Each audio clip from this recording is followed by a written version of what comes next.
Estimado compañero Armando Jardávalos, director del programa Martiano, querido compañero José Ramón Balaguer, miembro del secretariado del Partido Comunista de Cuba,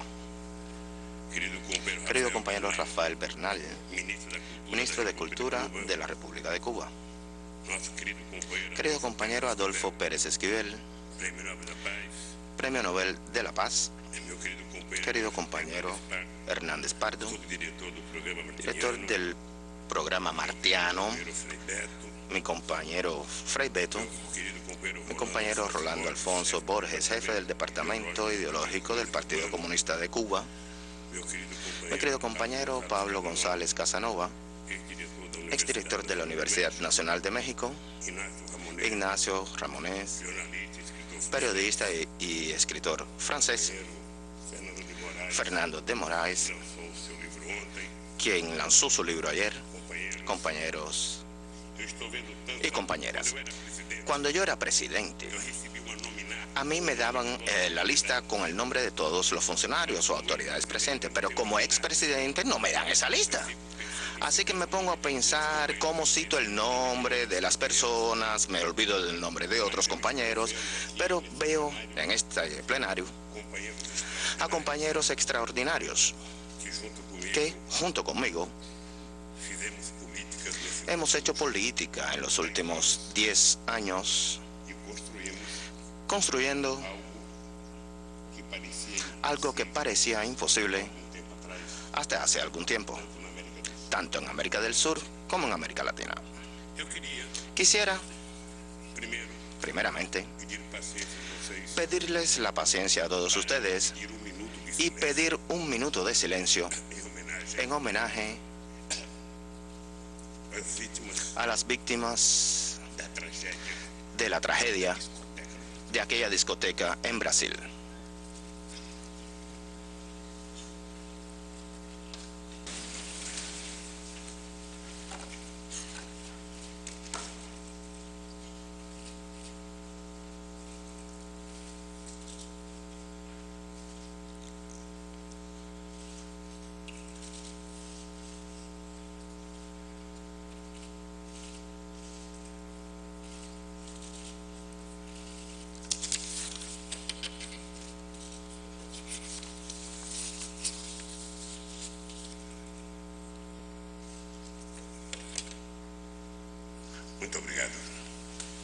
Muchas gracias.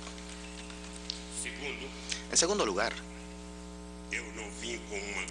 yo no he venido con una guayabera blanca como suelen utilizarla los cubanos. El objetivo es también rendirle tributo a otro compañero nuestro que tiene mucho que ver con todo lo que está ocurriendo en nuestra querida América del Sur y América Latina.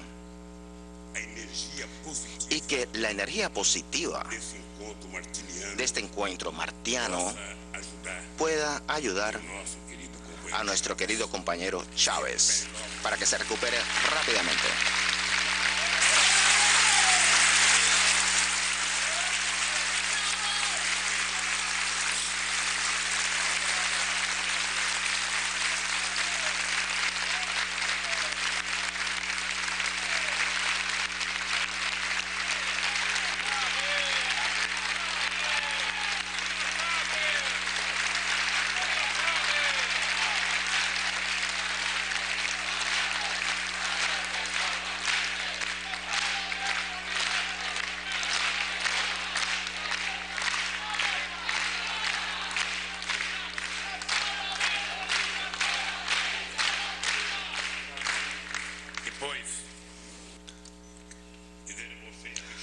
Asimismo, debo decirles que llegué un poco atrasado, solo un poquito,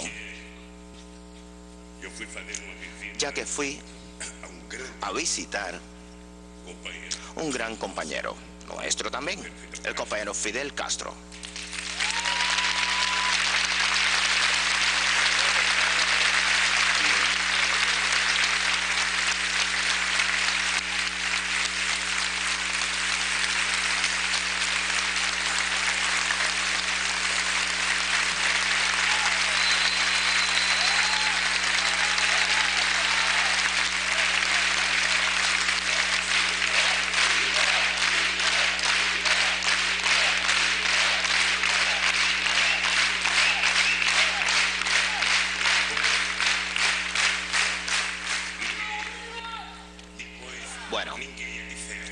pues nadie es de hierro. Así que fui a almorzar con nuestro compañero Raúl Castro.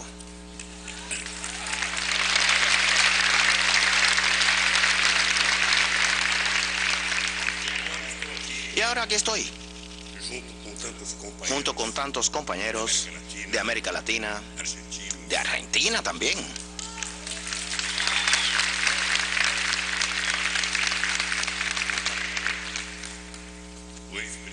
El expresidente de República Dominicana, el compañero Leonel Fernández, compañero de hace tanto tiempo.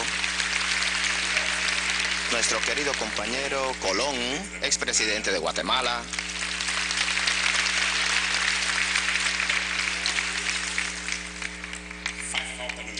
Bueno, me hace falta la lista de los nombres.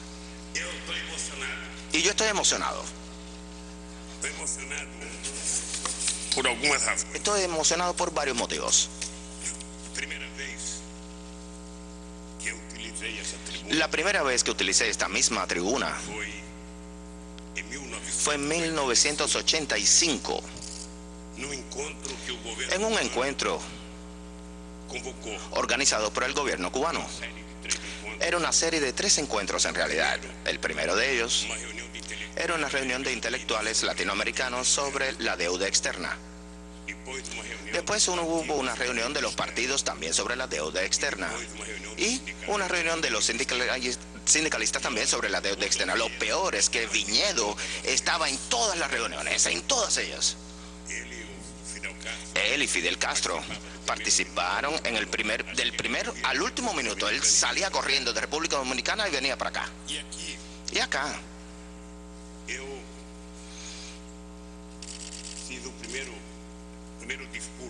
hice mi primer discurso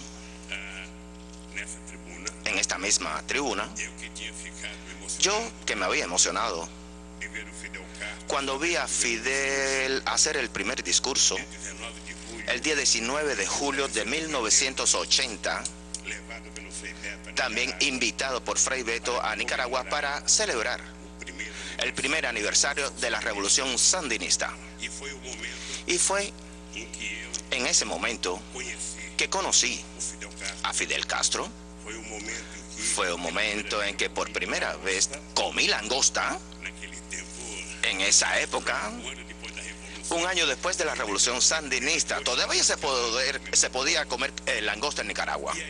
Y entonces construimos una amistad que ya hace 30 años que tenemos. Y pienso que durará por mucho más tiempo, hasta que Dios ya no quiera que estemos en la tierra y hagamos que nos encontremos en otro lugar. Pero Cuba sí tiene un significado muy especial para todos nosotros como latinoamericanos, e inclusive para los que son contra la revolución cubana.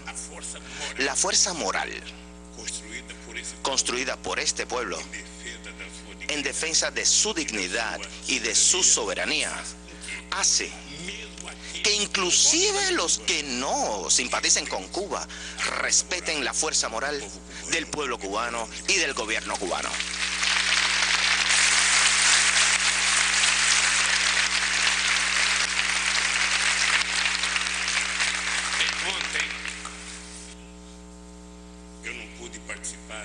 Ayer yo no pude participar en el encuentro, pero sí, no vi a Fray Beto recibir el premio, no oí los discursos de otros compañeros, pero sí pude participar en el lanzamiento del libro del compañero Fernando Moraes, quien relata la historia de los últimos soldados de la Guerra Fría y la historia de esos cubanos presos en Estados Unidos. Y yo le dije al presidente Raúl que cuando yo era presidente de la República de Brasil visité a Estados Unidos. Este fue un tema que yo traté con el presidente Bush. Lamentablemente, me parece que los estadounidenses tienen oídos sordos cuando se trata de problemas de nuestra querida América Latina. Es como si esta parte del mundo no despertara el interés que debería despertar en un país, en el más rico del mundo. Estamos mucho más cerca que tantísimos otros países y tenemos condiciones de producir mucho más que muchos otros países. Pero me parece que los estadounidenses solamente vieron a América Latina cuando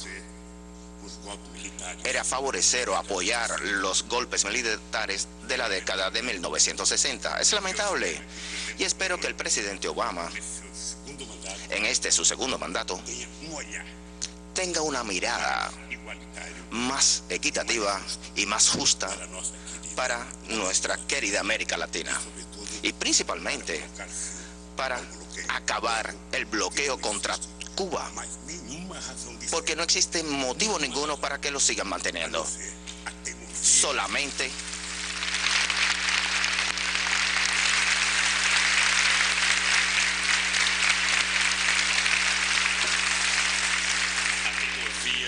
Solamente el atrevimiento de quien no reconoce que simplemente ha perdido la batalla y que lo perdió contra Cuba. Ese orgullo es algo chico para un pueblo de un país tan grande que debería tener un gobierno que debería pensar tan grande como lo es su pueblo. Pero como yo soy una persona optimista, creo realmente, ciegamente, que algún día Estados Unidos, y espero que sea durante el gobierno del presidente Obama, tenga una mirada y se dé cuenta que realmente no hay razón ninguna para que mantenga el bloqueo contra Cuba.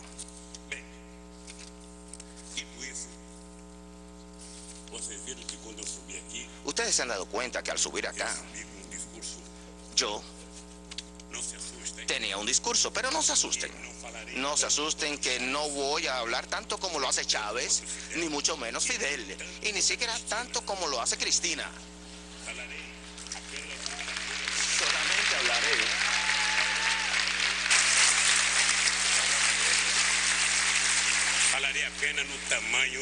hablaré solamente del tamaño del discurso de la presidenta Dilma, que habla mucho menos que yo.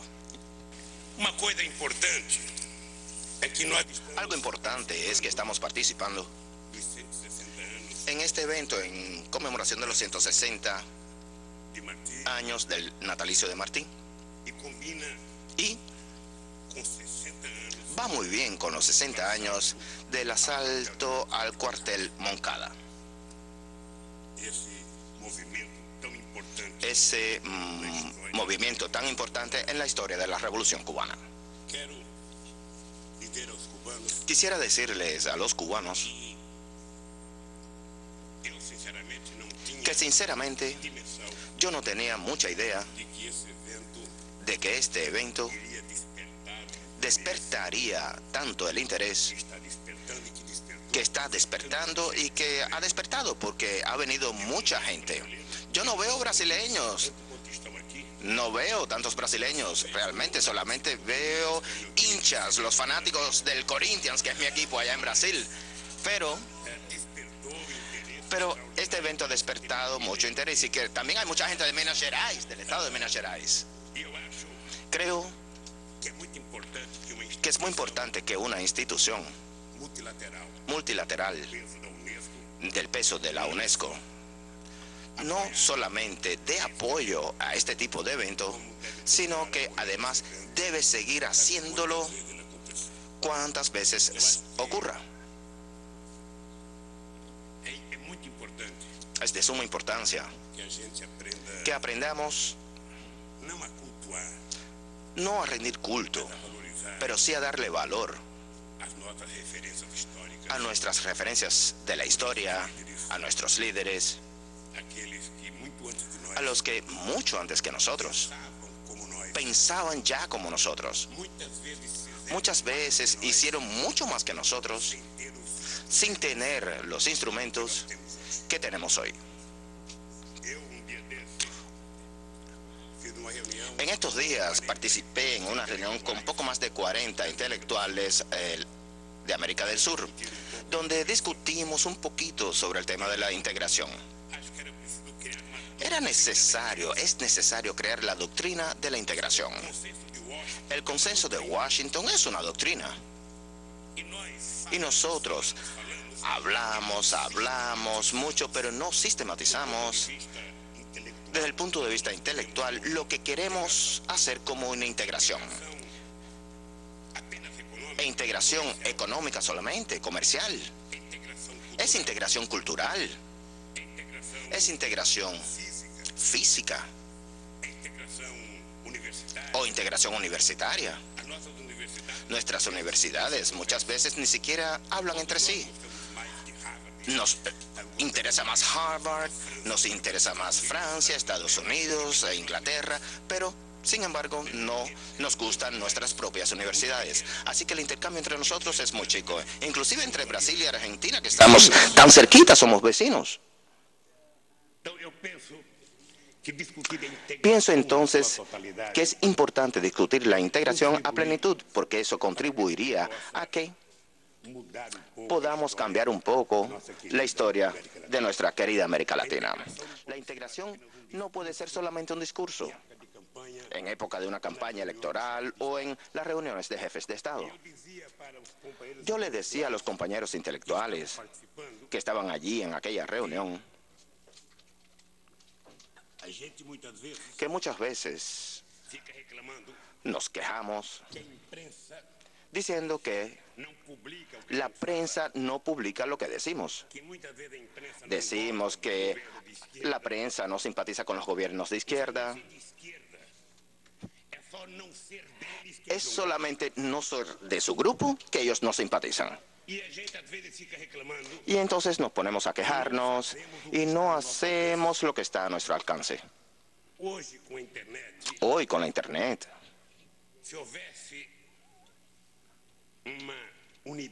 si hubiera una unidad concreta, sólida, entre los intelectuales latinoamericanos, estudiantes latinoamericanos, sindicalistas latinoamericanos, movimientos sociales latinoamericanos, entre los hombres de América Latina, entre los negros de América Latina, y que cada uno de nosotros hiciera funcionar nuestro Facebook, blogs, Twitter o lo que sea, pues haríamos una revolución en la comunicación. Y quién sabe, no tengamos que pedir que alguien tenga el deseo de publicar entonces lo que nosotros mismos deberíamos publicar.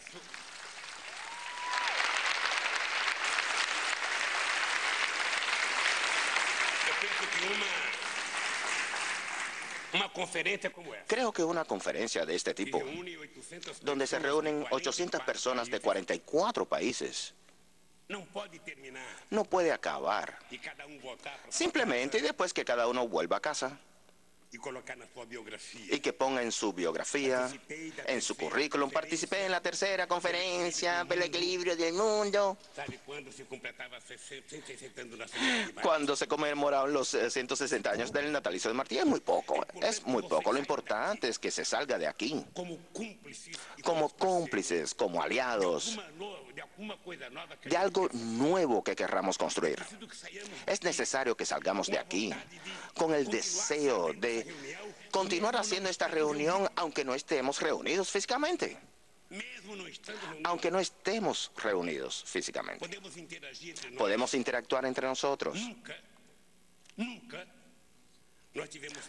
Pero nunca hemos tenido tanta oportunidad de ser tan independientes como lo somos ahora. Y muchas veces nos quedamos sentados en el sofá quejándonos de que la televisión realmente no dio la noticia que queríamos ver. Yo no me pongo a quejar porque en Brasil la prensa le encanta mi trabajo. Un ciudadano así solo habla bien de mí. Entonces yo no me quejo. La prensa brasileña solo habla bien de mí. Yo nací así, crecí siendo así y me voy a morir así.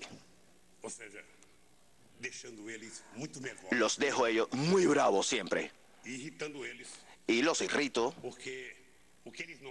porque lo que a ellos no les gusta de la izquierda. No piensen que la prensa no simpatiza con Chávez simplemente porque usa una guayabera roja o porque habla del socialismo del siglo XXI. No piensen ustedes que no simpatizan con Correa, lo mismo de Evo Morales, de Cristina, de Pepe Mujica, entre otros. La verdad es que la élite política y económica de nuestros países no simpatizan con nosotros, no por los errores que hemos cometido, sino por las cosas que nos salieron bien, por la política de inclusión.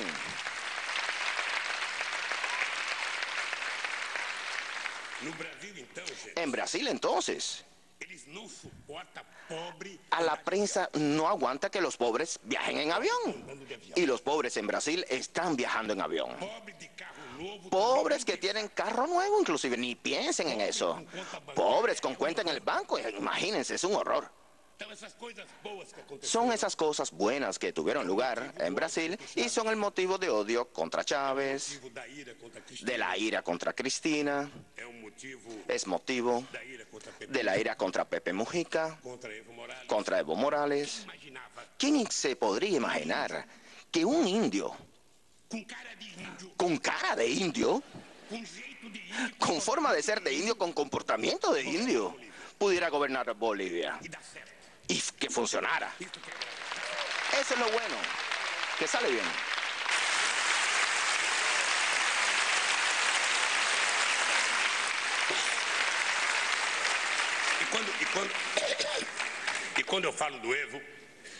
Y cuando hablo de Evo, no hablo de mí porque imagínense, yo soy un obrero metalúrgico. Tendría más probabilidad teóricamente que un indio. Cuando Evo quería fajarse conmigo, al principio de su gobierno, tú participaste. ¿Cuántas veces Evo quería pelearse conmigo? Quería estatizar todas las empresas brasileñas que actuaban en Bolivia. Y yo le decía, Evo, mira, yo no me voy a pelear contigo. Porque es que yo no puedo entender la derecha brasileña. La derecha brasileña quería que yo me peleara con Evo. Y me decía que yo era cobarde. Lula es cobarde, no se pelea con Evo. Y yo les decía, pero Dios mío, yo no puedo entender cómo es que un obrero metalúrgico de San Bernardo de Campo, en Brasil, pudiera pelearse con un indio boliviano. Si fuera con Bush, todavía yo lo puedo entender. Si fuera con Angela Merkel, todavía lo puedo entender. Pero con Evo, era lo último que yo haría en el mundo, pelearme con Evo.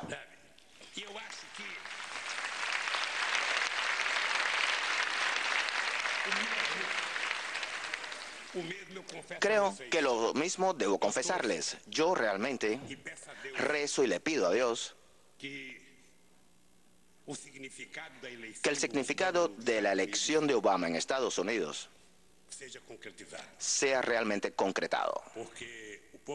Porque el pueblo estadounidense, votar por un joven negro para ser presidente de ese país ya es una revolución en el comportamiento.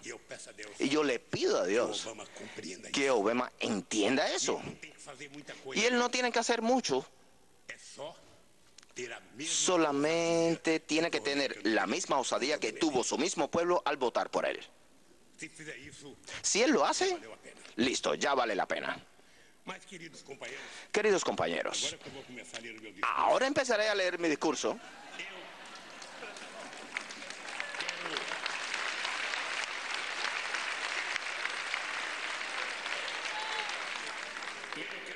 Primeramente quisiera decirles que es algo auspicioso que estemos aquí reunidos en Cuba en este momento tan especial de la historia, para establecer un diálogo entre personas que quieren construir un mundo mejor, un diálogo sobre igualdad entre los países y entre las personas. Quisiera, en primer lugar, saludar al heroico y querido pueblo cubano. Un pueblo que asumió el destino en sus propias manos. Todo lo que ha conquistado con lucha, por todo lo que ha conquistado con lucha, sacrificio y obstinación en los últimos 50 años, los cubanos y las cubanas merecen el respeto y la admiración de todos nosotros. por las inmensas dificultades que ha superado y por los nuevos retos que enfrenta, el pueblo cubano siempre podrá contar con nuestra solidaridad y nuestra sincera amistad. También considero muy auspicioso que nuestro encuentro tenga lugar bajo la inspiración de José Martí, el apóstol de la libertad en nuestra querida América. Martí luchó por las causas más justas de su tiempo: la independencia de Cuba y la emancipación de los pueblos latinoamericanos. Como los verdaderos líderes, expresó en sus artículos y en su poesía ideales que permanecen vivos más de un siglo después de su muerte. Yo quiero unir mi destino al de los pobres del mundo, dijo José Martí. Intelectual comprometido con las causas más justas de su tiempo, Martí vivió y murió en absoluta fidelidad para con su compromiso. Pensando más allá de su época, también fue capaz de identificar las raíces más profundas de la sumisión de los países a intereses extranjeros. Reveló los mecanismos que llevan a la dependencia y a la lógica perversa de la explotación. Para concluir, la miseria no es una desgracia personal, sino un delito público. Unido a su tierra por un profundo sentimiento de patriotismo, de verdadero apóstol como lo fue, José Martí se dio cuenta muy claramente del carácter internacionalista de la lucha por la liberación de los pueblos. Su pensamiento y su acción no conocieron fronteras geográficas ni políticas. Patria es humanidad, enseñaba ese gran líder. Mis queridos amigos y amigas, vean ustedes que estoy tomando mucha agua. Cuando yo era más joven, que era dirigente sindical, iba a las puertas de la fábrica y yo pedía agua. Y las personas decían que yo había bebido la noche anterior y por eso tenía sed. Ahora no. Ahora es porque el cáncer dejó alguna secuela en mi garganta y por eso tengo que tomar agua todo el tiempo para poder lubricar la garganta y poder decir las palabras que quiero.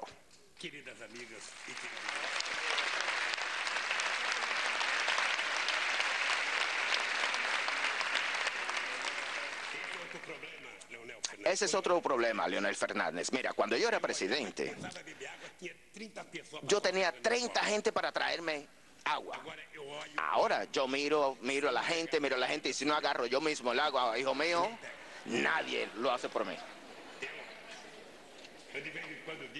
De vez en cuando tengo que decir, no, aquí se acabó. De vez en cuando digo que el problema de políticos sin mandato es que ni siquiera el viento te da en la espalda. Y vamos aprendiendo poco a poco a sobrevivir así. Les decía que es notable la vigencia del pensamiento de José Martí en este momento en que tratamos de construir un orden internacional más democrático y justo. Nos esforzamos en nuestros países para poder superar la desigualdad y promover una vida más digna para nuestros pueblos. Sin embargo, y por muy buenas que sean nuestras intenciones, así como las políticas públicas que implantamos, sabemos que ningún pueblo o país puede crecer aisladamente. Hemos llegado a un punto en que la búsqueda por la felicidad de los países más pobres e inclusive en los llamados países emergentes exige transformaciones a nivel global. Exige un nuevo equilibrio en las relaciones económicas, políticas y culturales en todo el mundo. La profundización de la democracia en nuestra región, así como en el resto del mundo, ha producido grandes avances sociales y materiales en las últimas décadas. Pero es necesario, y seguramente es posible, avanzar mucho más. Puedo contarles brevemente la experiencia brasileña, que bien conozco, destacando que hay ejemplos de éxito en varios países de nuestra región. Al llegar a la presidencia de la República en Brasil hace 10 años, nuestro primer compromiso era combatir el hambre y la miseria.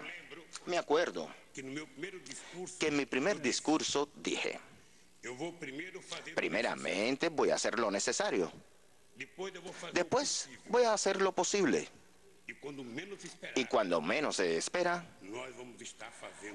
estaremos haciendo ya lo imposible. Perseguimos ese objetivo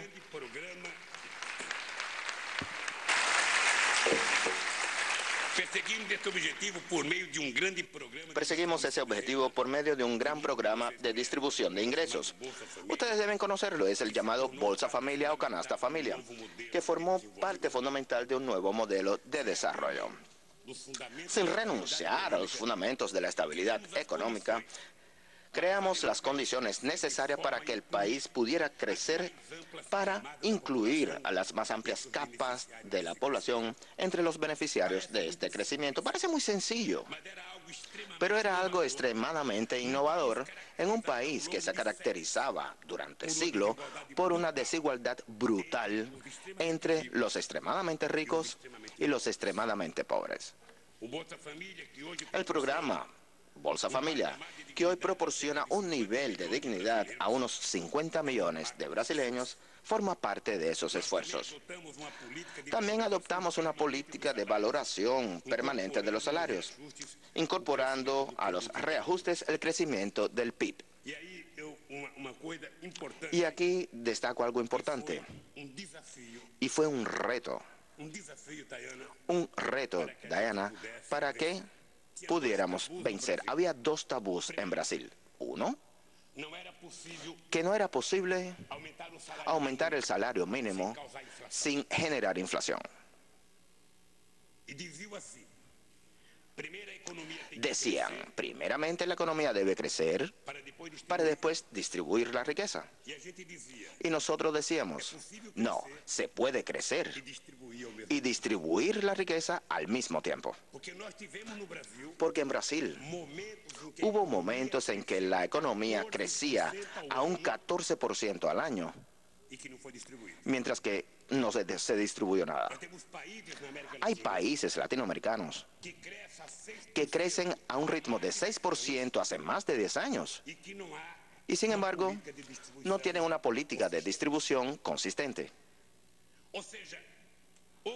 Es decir, hubo un tiempo en que los pobres eran un problema. Y nosotros pudimos comprobar que los pobres forman parte de la solución de los problemas de un país.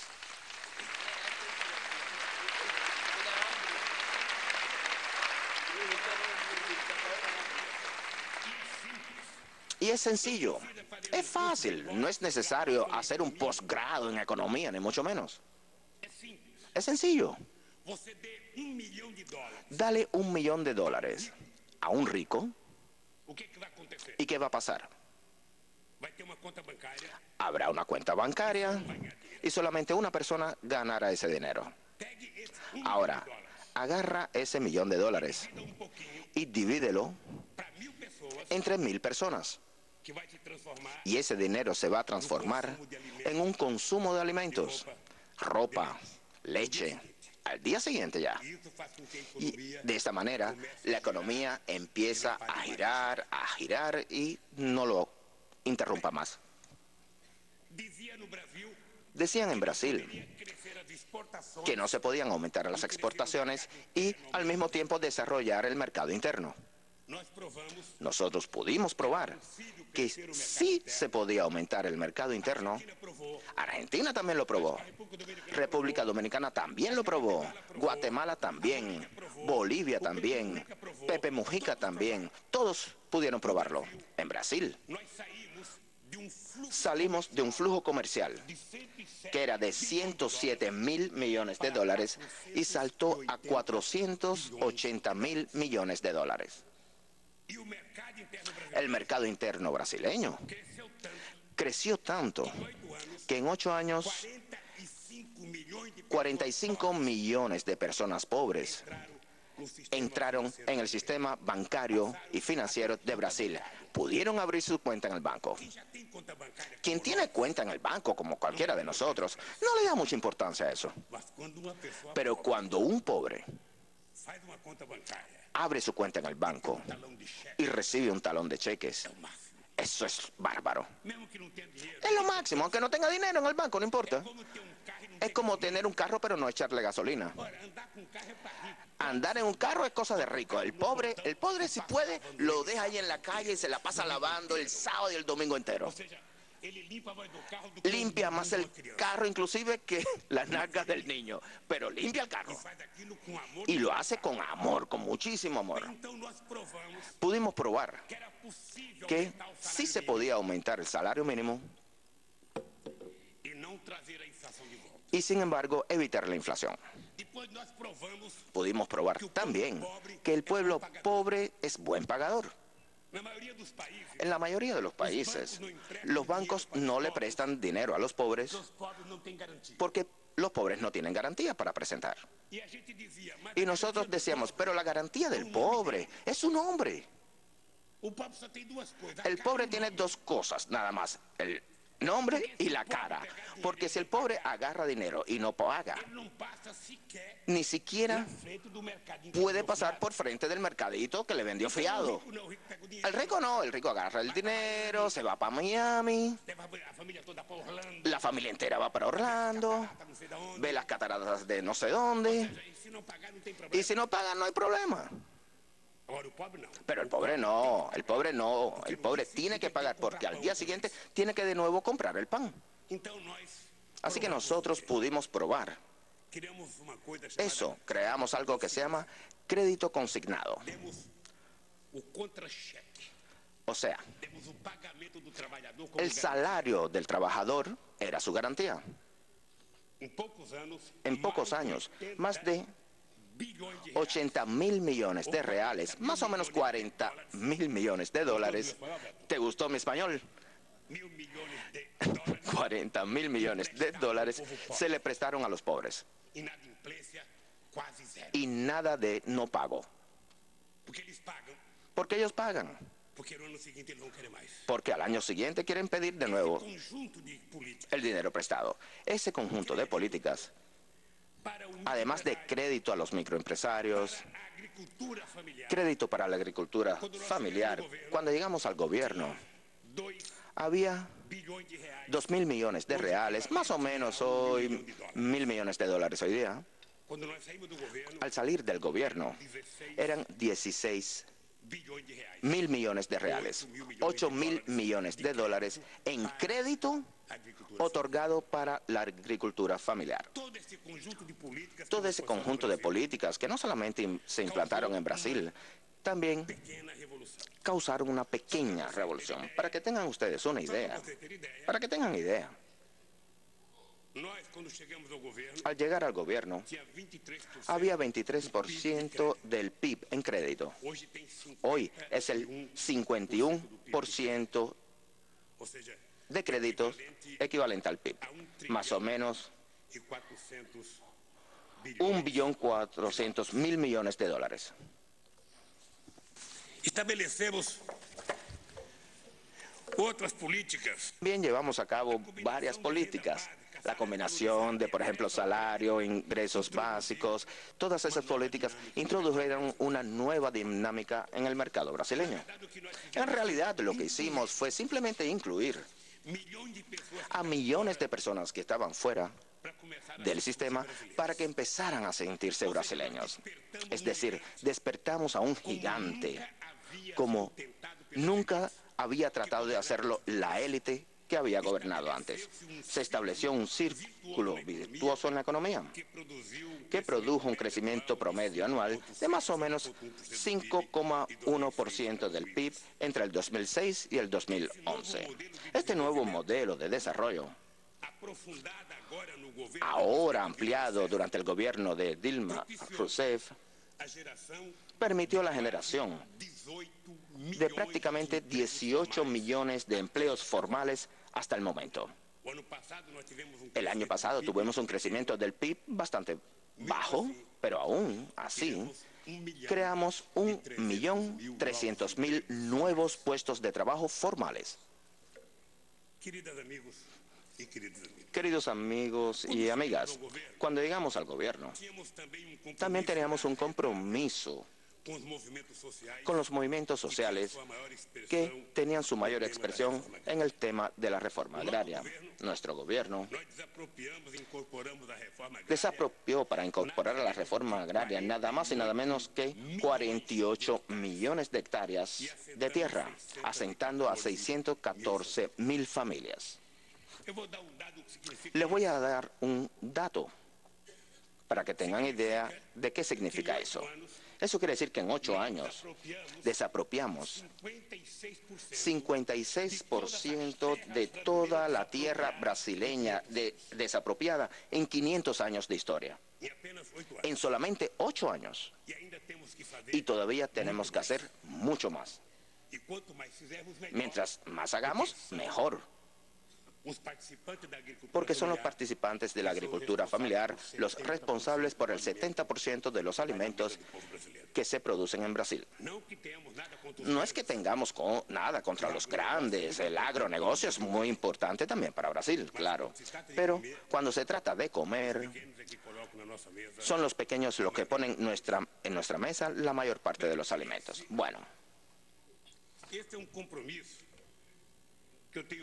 Este es un compromiso que realmente me llena de orgullo de haber cumplido y que fue fundamental para que nuestro modelo de desarrollo saliera bien y con mucha inclusión. Sabemos que no es suficiente con mostrar un lote de tierra a la familia y esperar a que simplemente esto empiece a producir. Es necesario también garantizar las condiciones para que esas familias puedan trabajar. Es necesario garantizar las semillas, los fertilizantes, los equipos. Es necesario garantizar la construcción de carreteras, transporte, precios justos y también el seguro de la zafra y garantizar la escuela para los niños, así como el acceso a los servicios de salud. No se puede esperar que las familias trabajen y produzcan en esa tierra. Hoy yo le dije algo al presidente Raúl Castro. Yo le dije, mira Raúl, históricamente, nosotros los de la izquierda hemos cometido un error cuando decíamos es necesario fijar al hombre en el campo. ¿A quién le gusta ser fijado? Solamente las estacas. El hombre solamente se quedará en el campo si tú le llevas lo que él tendría acceso en la ciudad. La persona del campo quiere tener un televisor, quiere ir al cine, al teatro, quiere estar en un parquecito buscando una novia. ¿Por qué quedarse en el medio del monte? Mientras que otros están en el parque buscando la novia de él. ¿Por qué no le damos un chance? O sea, no podemos discutir más esos temas como los discutíamos a finales del siglo XIX o a principios del siglo XX, cuando la Iglesia decía es necesario garantizar la cultura de la subsistencia, es decir, esa idea de que la persona tiene que trabajar en el campo y producir solamente aquella yuquita, aquel maíz. Él le paga el salario del intérprete, así que voy a hablar en portugués. Él dice milho en portugués, que es maíz, soja, frijoles. Es necesario aprender que si él utiliza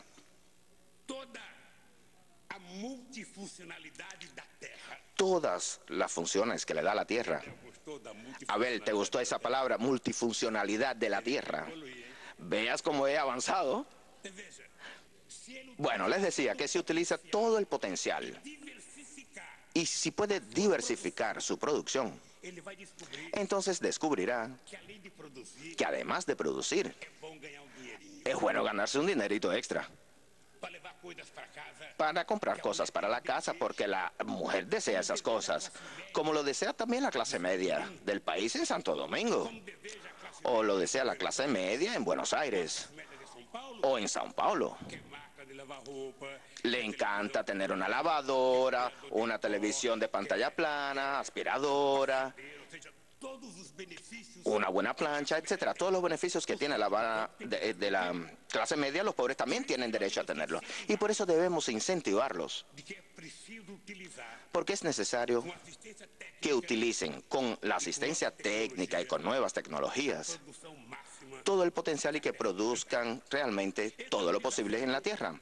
Entonces, es un reto que nosotros de la izquierda, de todo el mundo, debemos enfrentar y superar para que las personas puedan mejorar sus condiciones de vida. Mis compañeros y compañeras,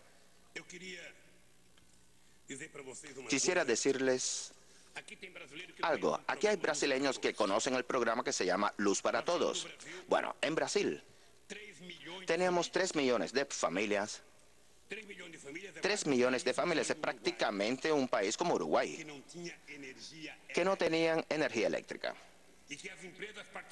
Las empresas particulares no querían llevar energía porque no era rentable para ellas. Nosotros decidimos llevarle la energía a esas familias gratuitamente. Ya hemos puesto energía eléctrica en prácticamente 3 millones de personas. No voy a darles los números, pero la cantidad de cable que utilizamos sería suficiente para darle 28 vueltas a todo el planeta. Casi 2 millones de postes. Y además de tantísimos transformadores, ustedes no tienen idea del milagro que es cuando llega la energía eléctrica a la casa de las personas. Es como sacar a la persona del siglo XVIII y traerla al siglo XX en 30 segundos, tan solo. No, en 5 segundos, digo yo. Y eso fue muy importante, ya que el desarrollo local tuvo lugar al mismo tiempo. ¿Qué pasa? El poste se fabricaba allí, los trabajadores eran de la misma región y solamente ese programa generó más de 500.000 puestos de trabajo directos. Yo pienso que pronto la presidenta Dilma podrá anunciar la universalización de la energía eléctrica en Brasil. Mis queridos amigos, mis queridas amigas, sabemos que el Estado desempeña un papel fundamental en lo que se refiere al desarrollo y la superación de las desigualdades sociales de la región. Por ello, entre otros motivos, nosotros rechazamos al Estado mínimo que estaba en vigor cuando llegamos al gobierno. En casi toda América Latina y América del Sur también sucedía lo mismo. El Estado mínimo era el discurso más moderno de la élite en nuestros países. Por ello, tratamos de recuperar la capacidad del Estado para actuar en lo que él tiene de ser insustituible: planificar el crecimiento del país, definir las obras de infraestructura más indispensables, establecer reglas claras para las inversiones productivas e invertir en políticas públicas más amplias. En el 2007 lanzamos el programa de desarrollo que se llama PAC, Programa de Aceleración del Crecimiento, con inversiones de 300.000 millones de dólares en la construcción de la infraestructura que tanto necesitamos. Para garantizar que las próximas generaciones puedan beneficiarse de este modelo, triplicamos el presupuesto en la educación. Y aquí les doy un dato que les doy con mucho orgullo. Creo que yo soy el único presidente de América Latina que no tiene un diploma universitario. Antiguamente se pensaba que solamente podría ser presidente quien tenía un diploma universitario, ¿no? ¿No es verdad? Aunque ni siquiera hubiera hecho nada con ese diploma, pero tenía que tener diploma universitario. Me acuerdo, Leonel, es verdad, es así. Yo me acuerdo de un compañero que trabaja en la publicidad y me decía, pero Lula, si tú dices una palabra en inglés en la televisión, va a ser lo máximo.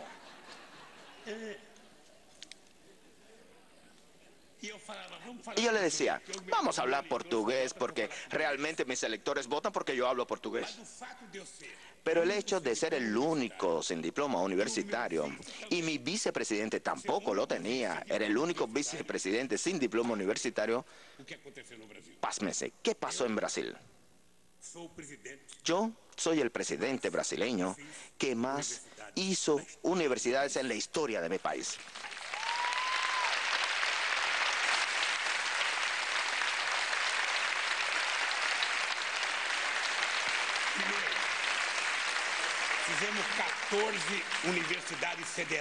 Construimos 14 nuevas universidades federales, inclusive una universidad que puede contribuir bastante a este tipo de evento.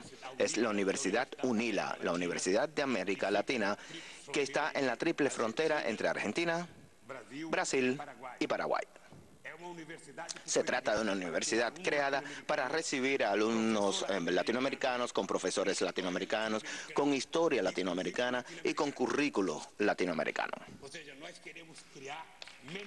Queremos crear menos gente del mercado y más revolucionarios en esa universidad, más gente que piense en América Latina. Y también creamos un programa que se llama ProUni. Hay brasileños que lo conocen bien. Una parte de mis adversarios decían que Lula estaba rebajando el nivel de la educación en Brasil. Ese programa colocaba en la universidad a jóvenes pobres de la periferia que cursaban el primario en la escuela pública. ¿Saben ustedes cuántos jóvenes han entrado en la universidad a través de ese programa? 1.300.000 hasta el momento. 1.300.000. Lo más importante y que me llena de orgullo es que hay hijos de ayudante de albañil que están estudiando medicina. Una hija de empleada doméstica que estudia medicina. Hijos de jardineros del cementerio de São Paulo, el más pobre de São Paulo, cursando diplomacia. Imagínense ustedes, un pobre estudiando diplomacia.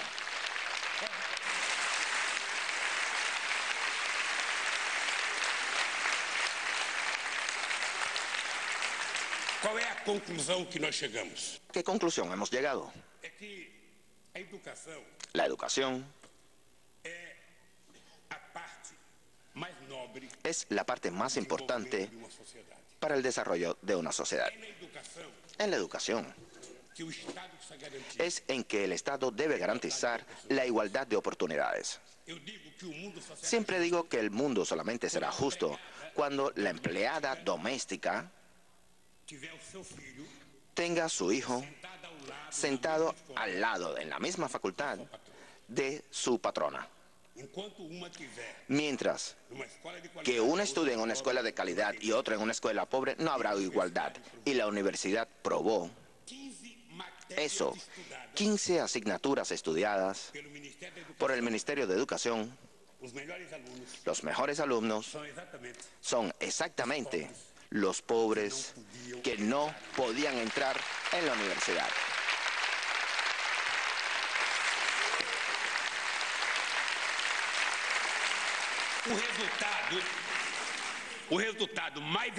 El resultado más obvio de este modelo de crecimiento es que en los últimos 10 años, 28 millones de brasileños salieron de la línea de la miseria, mientras que 40 millones de brasileños llegaron a la clase media. Es un dato que cambió la economía brasileña. Se trata de una movilidad social sin precedentes en nuestro país. Por primera vez, más de la mitad de la población está siendo tratada como si fuera de clase media. Me parece que fueron los trabajadores los que más mejoraron su vida, pero realmente no somos ofendidos si nos llaman de clase media. Me parece que toda la sociedad debería ser clase media y por eso tenemos que hacer más políticas sociales. Es importante destacar en este encuentro que otros países de la región también están alcanzando significativos progresos en el enfrentamiento de la desigualdad. Debo confesarles que yo no conozco en toda América del Sur, principalmente América del Sur, los países más cercanos, en que hubo algún momento histórico en que el país hubiera avanzado tan más igual como lo está sucediendo ahora. Es verdad que tuvimos un periodo de Perón en Argentina, es verdad también que tuvimos el periodo de Getúlio Vargas en Brasil, que garantizó determinados derechos, pero la inclusión social, creo que en Brasil eso no sucedió como está sucediendo hoy. También porque América Latina nunca ha tenido la cantidad de gobiernos progresistas como lo tiene hoy. Vamos a tomar un intelectual de esta mesa. ¿En algún momento se imaginarían ustedes que en Argentina, desde Argentina hasta Guyana, tengamos la cantidad de gobiernos progresistas como los tenemos hoy? ¿Ustedes se pudieron imaginar eso antes? Inclusive el presidente Santos de Colombia, quien pensábamos que sería un retroceso en Colombia, fue una sorpresa extraordinaria, ya que Chávez y Santos, Venezuela y Colombia, nunca tuvieron tan buenas relaciones como las tienen hoy, gracias a la sorpresa de la política. Entonces, no voy a decir entonces en español. Entonces no es de español, es del nordeste, de la región nordeste. Allá se dice entonces.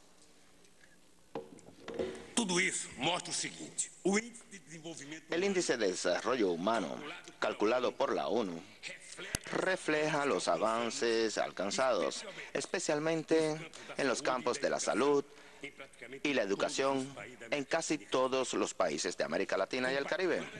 Con particular alegría, vemos además progresos en África, ese gran continente que está pasando por un crecimiento económico acelerado principalmente en la última década.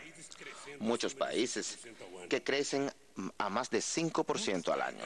Muchos países africanos han adoptado medidas para transformar ese crecimiento en oportunidades reales para los pueblos más pobres, principalmente en la educación. En Brasil, en una ciudad llamada Redenção, en el estado de Ceará, una universidad afro-brasileña. La construimos para 10.000 alumnos, 5.000 brasileños y 5.000 africanos, porque nosotros no podemos pagar la deuda que tenemos con los africanos en dinero, así que la pagamos en solidaridad. Es lo menos que podemos hacer.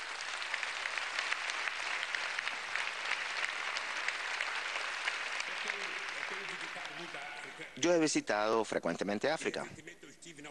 Estuve en una reunión de la Unión Africana en Addis Abeba, junto con la presidenta Zuma y el director general de la FAO, donde discutimos un programa que vamos a llevar a cabo en abril sobre seguridad alimentaria.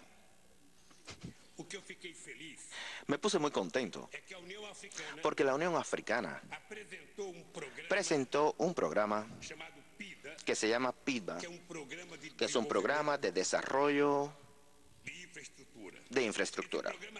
Ese programa prevé inversiones por 360.000 millones de dólares hasta el año 2040 en los sectores de energía, transporte, comunicaciones, agua, saneamiento básico en general. Me parece que 40.000 millones será hasta los próximos años. considero fundamental Considero fundamental que os países ricos que los países ricos ajudem o continente africano. ayuden al continente africano. Vean ustedes, esta crisis a la cual me referiré pronto, Essa crise poderia não existir. podría no existir. Vocês sabem quanto dinheiro ¿Saben ustedes cuánto dinero o mundo rico já colocou no el mundo sistema rico financeiro?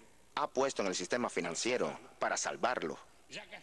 Ya ha gastado 9 billones o más de 9 billones de dólares.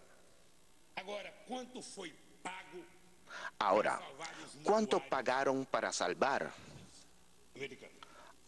a los hipotecarios de Estados Unidos?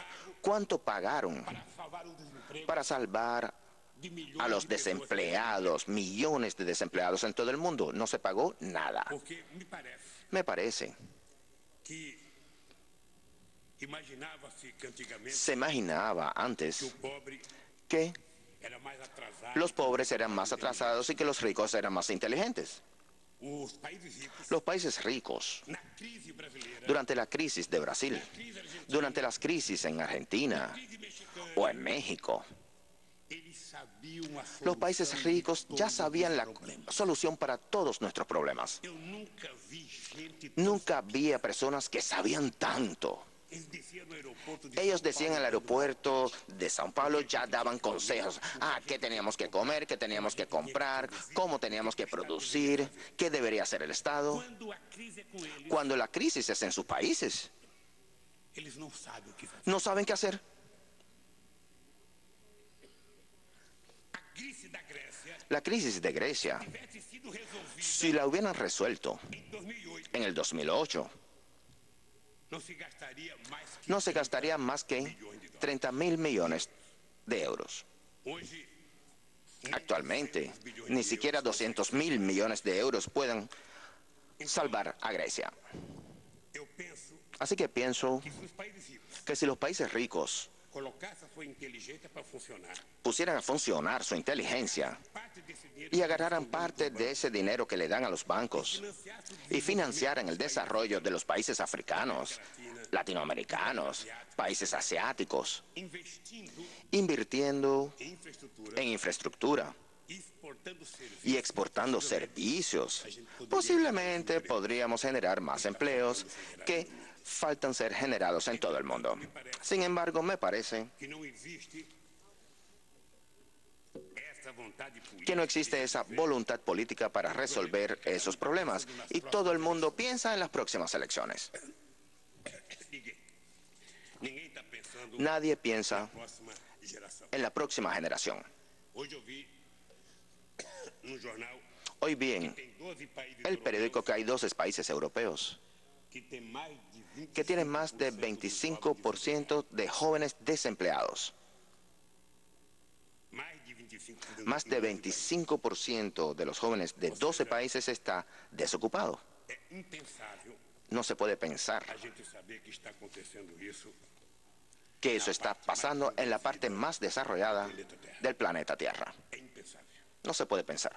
Diferentemente de nós, que Increíble, a diferencia de nosotros que tenemos que pelear para conquistar cosas que ya ellos han conquistado hace 50 años, ellos van a tener que pelear para no perder lo que han conquistado. porque, na verdade, En realidad, só a Organização Internacional do Trabalho la Organización Internacional del Trabajo estima que serían necesarios menos de un 2% del PIB mundial para ofrecer condiciones básicas de ingresos, salud, educación para toda la humanidad. Precisamente en el aspecto de la concentración de ingresos en que nuestros esfuerzos enfrentan las principales dificultades. A pesar de los avances de las últimas décadas, el 10% más rico de la población del mundo, os 10% mais ricos el 10% más rico, tiene el 42% de toda la riqueza. El 10% de los más pobres 1%. solamente tiene el 1%. Ou seja, ainda falta muito Todavía para falta a gente criar um mundo justo. mucho para crear un mundo justo, Nossa entrada na política. que fue realmente lo que nos hizo entrar en la política hace tantos años. De acordo com os dados da De acuerdo con los datos de la FAO, FAO, 870 millones de personas van a dormir todas las noches con hambre. De acuerdo con el Banco Mundial, 1.000 millones de seres humanos están destinados a sobrevivir con un ingreso inferior a $1.25 al día. 1.000 millones de personas no tienen acceso a energía eléctrica.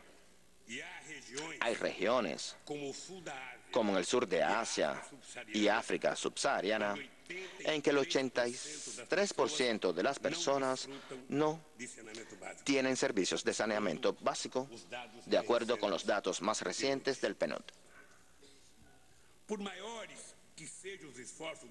Por muy grandes que sean los esfuerzos de los países pobres y en desarrollo, esas condiciones jamás podrán superarse fuera de un nuevo orden económico y político a escala mundial. Jamás cambiaremos, transformaremos ese cuadro sin una democratización profunda de los organismos multilaterales, lo que incluye a los organismos responsables por el control de los flujos financieros entre los países. En un mundo que se dice civilizado, no debe admitirse, por ejemplo, la permanencia de barreras proteccionistas que estrangulan el comercio de los países más pobres.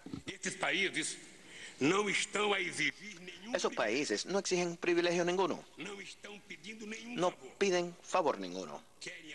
Ellos quieren solamente venderle al mundo los productos que su pueblo puede generar sin tener que enfrentar las políticas proteccionistas de los países más ricos. No podemos seguir esclavizados por reglas de comercio que son asimétricas e injustas.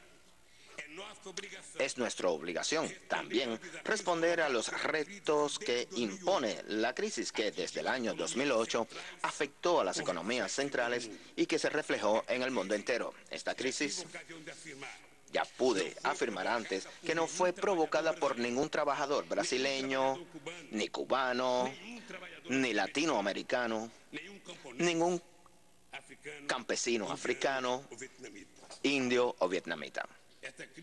Esa crisis es fruto de la ambición de los responsables por la mayor especulación financiera que hemos visto a lo largo de la historia, con la complicidad de las agencias de riesgo y de gobiernos que promovieron la desregulación de los sistemas en las últimas décadas del siglo XX. La cuenta de esas crisis fue pagada por los hipotecarios y deudores de Estados Unidos y Europa, pero esto tuvo un impacto en el crédito y en el comercio internacional. Eso se sintió en el mundo entero. Centenas de miles de puestos de trabajo fueron destruidos, así como los ahorros de los ciudadanos que no tenían protección. La prioridad de los bancos centrales y de los gobiernos de los países más ricos fue salvar a los bancos, al sistema financiero, en detrimento de las víctimas que tendrían que ser ayudadas. Billones y billones de dólares y euros se gastaron para salvar a los que provocaron la crisis. Por último, una política ortodoxa de austeridad se impuso a los países de la zona del euro, provocando una recesión duradera, cuya superación todavía no vemos en el horizonte. Esos países reducen las importaciones y las inversiones, lo que contamina al mundo con su propia crisis.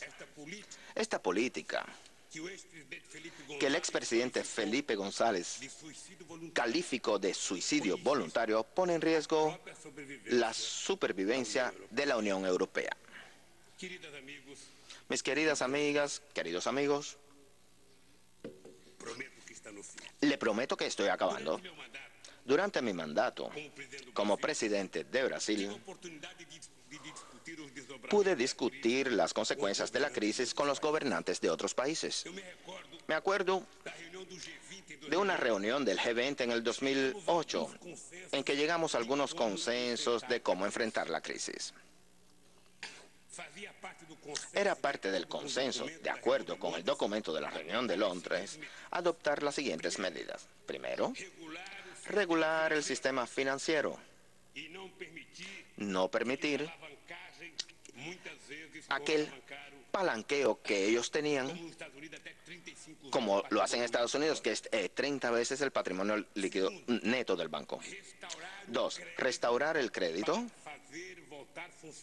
para que volviera a funcionar la economía. Tres, acabar con los paraísos fiscales.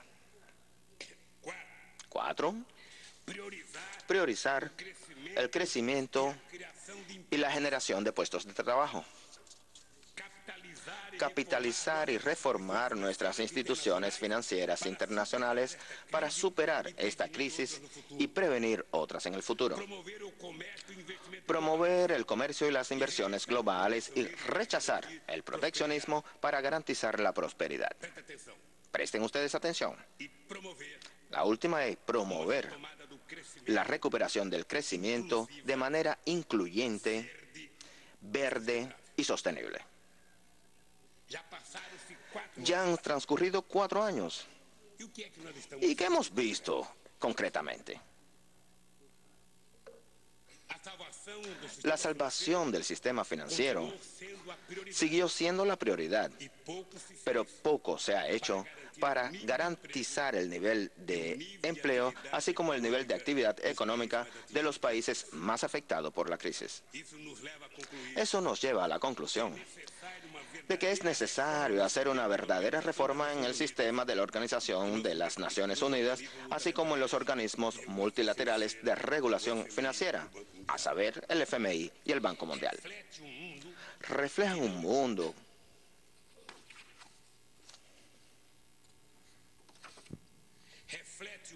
Ellas reflejan un mundo que ya no existe. Son incapaces de responder a las nuevas demandas del mundo o de incorporar a los nuevos actores políticos mundiales. Es necesario modificar y ampliar la composición del Consejo de Seguridad de la ONU. Es fundamental transformar el gobierno del FMI y del Banco Mundial para que sea más representativa. Aquí todos tienen experiencia política suficiente para entender las grandes dificultades que se imponen ante nosotros en la tarea de construir este nuevo orden económico y político en el mundo. Al fin y al cabo, el antiguo orden no está aquí por casualidad. Él sirve a los intereses de los poderosos, que tienden a perpetuarse y que tienen los recursos para ello. Pero no podemos perder el aliento, mucho menos podemos recusar o rechazar esta oportunidad que nos ofrece la historia. Perder una batalla no significa, para los que han perdido algo en la vida, yo que perdí muchas elecciones antes de llegar a la presidencia, quisiera que le presten atención a lo que nos enseñaba José Martí. Él dice, perder una batalla no significa más que la obligación de ganar la próxima. A pesar de nuestras diferencias de origen, idioma, esencia política, como consecuencia de los procesos históricos diferentes que vivimos en nuestros países, tenemos aquí una fuerza incomparable, nuestra unidad. Quisiera decirles con esto que estamos en el mismo grupo, estamos en el lado de la libertad, de la transformación social, de la lucha contra la injusticia y la desigualdad. La diversidad es un arma que podemos utilizar a favor de nuestros objetivos comunes. Las diferencias tratadas con diálogo y comprensión nos hacen más ricos, más fuertes ante los retos. Mientras haya desigualdad, mientras haya injusticia, habrá una trinchera en que estaremos juntos, combatiendo el mejor combate por la construcción de un mundo mejor y más justo. Quisiera concluir diciéndoles que es plenamente, perfectamente posible, es perfectamente posible. Si antes yo lo decía teóricamente, hoy lo digo por mi experiencia después de 8 años como presidente. Es perfectamente posible que hagamos un mundo diferente al que es hoy. Un otro mundo es posible. Y todo el mundo sabe cómo hacerlo. Y siempre digo, solamente hay que hacer lo obvio y no ponerse a inventar. Las cosas siempre saldrán bien. A todos, muchísimas gracias por su